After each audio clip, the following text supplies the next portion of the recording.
Micro finance की पाठशाला कोई सामान्य पाठशाला नहीं है। यहाँ पर माइक्रो फाइनेंस में कार्यरत सभी कर्मचारी, जो फील्ड स्टाफ हो, चाहे कंपनी का एक बहुत बड़ा सुपरवाइजर क्यों ना हो, हर किसी के लिए हक, अधिकार और सम्मान के लिए बातें की जाती है। आए दिन अब्सकॉन्डिंग, टर्मिनेशन, लॉगिन आईडी बंद कर देना, धमकी, गाली गलौज, इस तरीके का माहौल एकदम सामान्य सी हो गई है माइक्रो फाइनेंस की कंपनियों में। तो हमें इन सब चीजों के लिए कानूनी रूप से, लीगल तरीके से सामना करना पड़ेगा और उन सभी चीजों को कैसे सही किया जा सकता है, मेरे पास एक बहुत ही बेहतर तरीका है।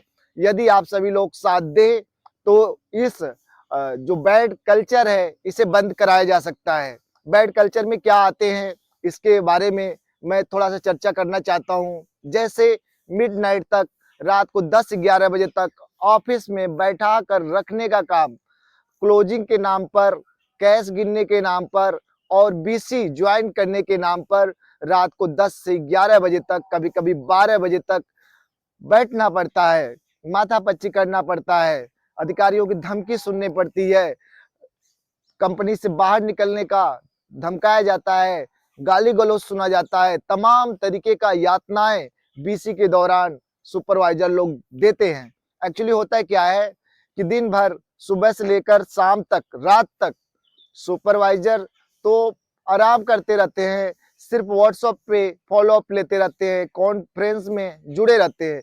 लेकिन वही हम बात करें ब्रांच मैनेजर और फील्ड स्टाफ की, तो हमारे ब्रांच मैनेजर और फील्ड स्टाफ पूरी तरीके से फील्ड में इन्वॉल्व रहते हैं। अलग अलग तरीके के सोच वाले लोगों से दिन भर मुलाकात करते हैं। फील्ड काफी तनावपूर्ण रहता है। ईएमआई को 100% इंश्योर करने के लिए काफी दिक्कतों का सामना करना पड़ता है। लेकिन हमारे सुपरवाइजर क्या करते हैं, सिर्फ व्हाट्सएप फॉलोअप करते हैं और व्हाट्सएप फॉलोअप करने के दौरान फिर कि कितना कलेक्शन हुआ, कितना डिसबर्समेंट हुआ, अभी तक क्यों नहीं हुआ, तमाम ऐसी बातें सिर्फ व्हाट्सएप और बीसी के दौरान ही उनकी नौकरी चलती रहती है। लेकिन यदि हम बात करें सुपरवाइजरों की, तो सुपरवाइजरों को तो बस यही व्हाट्सएप और बीसी से ही पूरी नौकरी चल रही है।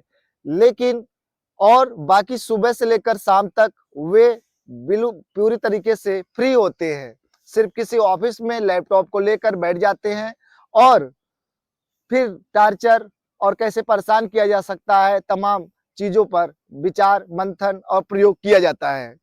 और रही बात संडे वर्किंग को, तो साप्ताहिक छुट्टी सुनिश्चित होना चाहिए।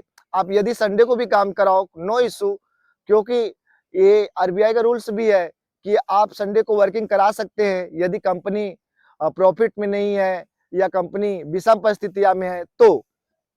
लेकिन यदि आप संडे को काम करा रहे हैं, कोई दिक्कत नहीं, लेकिन किसी अन्य दिन साप्ताहिक छुट्टी सुनिश्चित करना चाहिए। लेकिन माइक्रो फाइनेंस कंपनियों में कोई भी साप्ताहिक छुट्टी सुनिश्चित नहीं है। जब संडे के दिन, जिस दिन सेंटर मीटिंग नहीं होती, उस दिन छुट्टी नहीं देते हैं, तो बाकी के दिन में वो कैसे छुट्टी दे सकते हैं। तो एक साप्ताहिक छुट्टी सुनिश्चित कराया जाए। हम लोग जब संडे को घर चले जाते हैं, तो जब ब्रांच आने के बाद जबरदस्ती ये बोला जाता है कि जाओ तुम्हारो रिपोर्ट करो और तुम्हारे लिए कोई जगह नहीं है यहाँ पर, और तुम्हारी लॉगिन आईडी भी बंद कर दी जाती है। ऐसे में स्टाफ होपलेस, परेशान और क्या करे क्या ना करे, अजीब स्थितियों में आ जाता है। यहाँ तक कि बहुत से लोगों का अब्सकॉन्डिंग लगाकर टर्मिनेशन करने का भी प्रैक्टिस बहुत तेजी से माइक्रो फाइनेंस कंपनियों में चल रही है। तो इन तमाम चीजों को कुछ मैनेजर्स गाली गलौज, धमकी से लगातार बात करते रहते हैं।